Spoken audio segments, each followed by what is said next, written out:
may bago ding tourist spot ang Bayambang. And they dedicated it to the Bayambang's Catholic patron saint, Saint Vincent Ferrer. Ito ang world's tallest bamboo statue na makikita sa Saint Vincent Ferrer Prayer Park.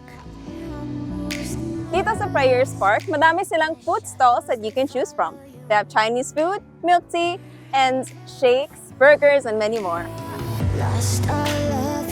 Yan ba yung bestseller niyo po? Lugaw sa cups. Silog. Parang sarap naman. Gusto niyo? Bili na kayo! Excited po ako matikman yung mga foods po dito kasi ang dami. Ang cute! Para siyang bahay kubo na may snow.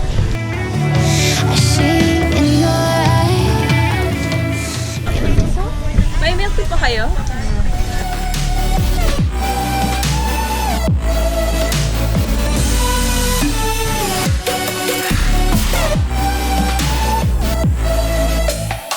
Lost all of your dreams, the night is heartless.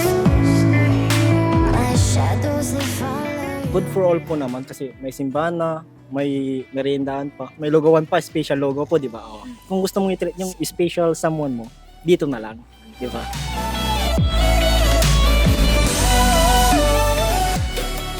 First time ko po dito, tapos yung experience ko naman po, maganda po kasi nung nakita ko po yung statue, ayun po, namangha po ako kasi malaki nga po. Ginawaran ito ng Guinness World Record dahil sa taas nitong umabot sa 50.23 meters, all made up of bamboo.